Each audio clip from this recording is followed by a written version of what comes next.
କେବେ ଭାବିଛନ୍ତି କି ବର୍ଷା ଆମକୁ ଜୀବନରେ ସବୁଠାରୁ ବଡ଼ ଶିକ୍ଷା ଦେଇଥାଏ? ତେବେ କ'ଣ ଦେଇଥାଏ ଆସନ୍ତୁ ଜାଣିବା। ବର୍ଷା କେବଳ ଏକ ଋତୁ ନୁହେଁ, ଏହା ଏକ ନୂଆ ଆରମ୍ଭ। ଆଜି ବାହାରେ ଜୋରରେ ବର୍ଷା ହେଉଛି।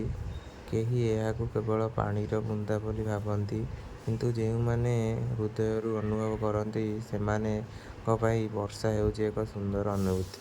ପ୍ରତ୍ୟେକ ବର୍ଷା ବୁନ୍ଦା ଆମକୁ ମନେ ପକାଇ ଦିଏ ଯେ ଜୀବନରେ ଯେତେ ବଡ଼ ସମସ୍ୟା କିମ୍ବା କଷ୍ଟ ଆସୁନାହିଁ, ଦିନେ ନା ଦିନେ ସୁଖର ବର୍ଷା ନିଶ୍ଚୟ ଆସିବ। ଯେତେବେଳେ ଆକାଶ ଖୋଲି ବର୍ଷା ହୁଏ, ସେତେବେଳେ ପୃଥିବୀ ହସି ଉଠେ। ସେହିପରି ଯେତେବେଳେ ଆମେ ନିଜ ଭୟ, ଦୁଃଖ ଓ ନକାରାତ୍ମକ ଚିନ୍ତାକୁ ଛାଡ଼ି ଆଗକୁ ବଢ଼ୁ, ସେତେବେଳେ ଆମ ଜୀବନ ମଧ୍ୟ ନୂଆ ଆଲୋକରେ ଭରିଯାଏ।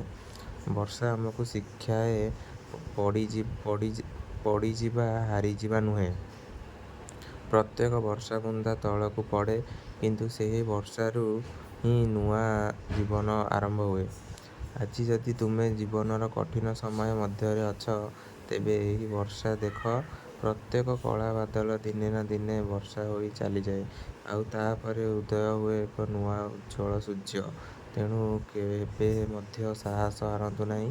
ନିଜ ସ୍ୱପ୍ନ ଉପରେ ବିଶ୍ୱାସ ରଖ, କାରଣ ସମୟ ବଦଳିବାକୁ ଟିକେ ସମୟ ଲାଗିପାରେ, କିନ୍ତୁ ସମୟ ନିଶ୍ଚୟ ବଦଳେ।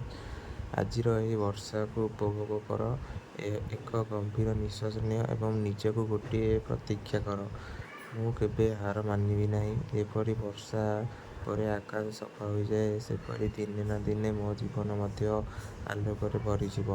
ପ୍ରତ୍ୟେକ ବର୍ଷା ବୁନ୍ଦା ଏକ ନୂଆ ଆଶା, ପ୍ରତ୍ୟେକ ବର୍ଷା ଏକ ନୂଆ କାହାଣୀ ଏବଂ ପ୍ରତ୍ୟେକ ନୂଆ ଦିନ ତୁମ ପାଇଁ ସଫଳତାର ଆରମ୍ଭ।